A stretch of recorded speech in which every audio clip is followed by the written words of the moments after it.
What if I told you there's an investment that pays you predictably, doesn't crash 50% overnight, and governments literally rely on it to survive? Yet most beginners ignore it because it sounds boring.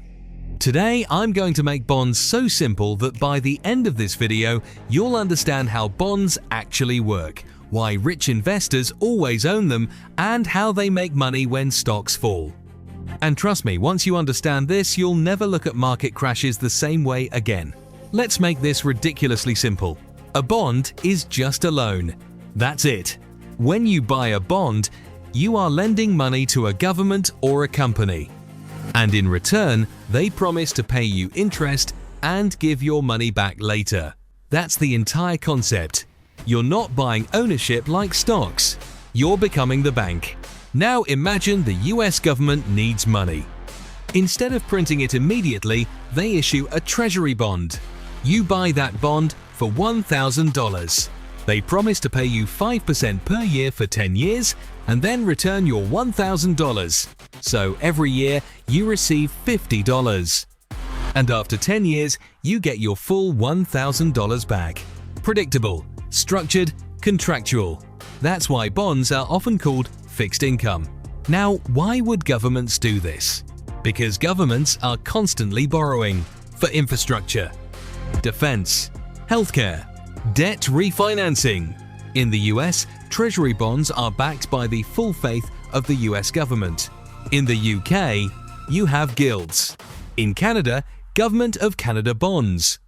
In Australia, Commonwealth Government securities. These are considered some of the safest investments in the world. Why? Because governments can tax. And in extreme cases, they can print money. Now let's talk about companies. Big companies like Apple or Microsoft also issue bonds. Instead of going to the bank, they borrow from investors. If Apple issues a bond at 6%, they're saying, "Lend us money and we'll pay you 6% annually." Why would they pay more than government bonds? Because companies can fail. So higher risk equals higher interest.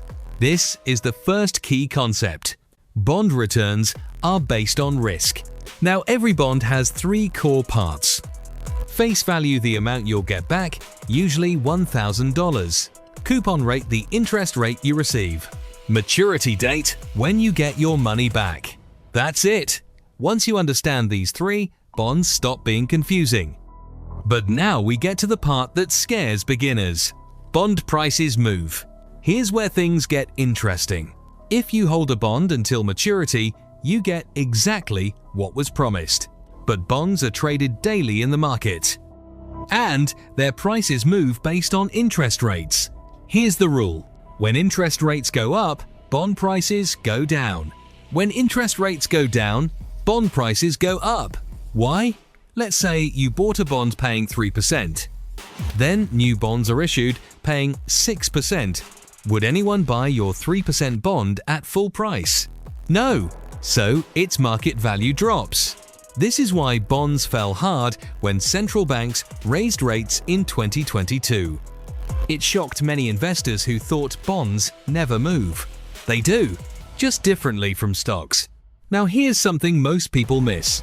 Why do rich investors always own bonds? Because bonds reduce volatility. When stocks crash, investors panic. Money flows into bonds.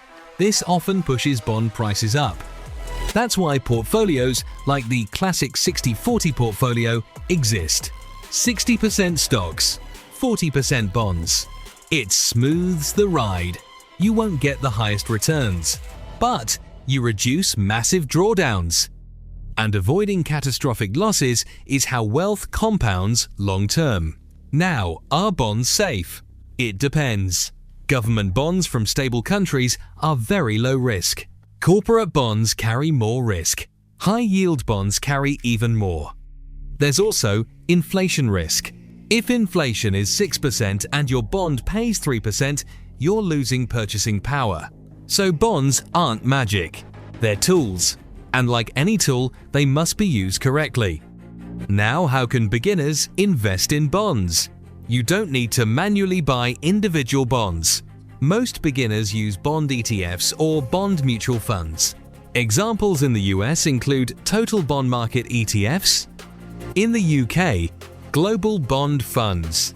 In Canada and Australia, broad bond index funds. These give you diversification instantly, much simpler. So when should you own bonds? Generally, if you're closer to retirement, if you can't tolerate volatility, if you want stability during crashes, younger investors often hold fewer bonds. Older investors hold more. It's about risk tolerance, not age alone. So here's the truth. Bonds aren't boring. They're strategic.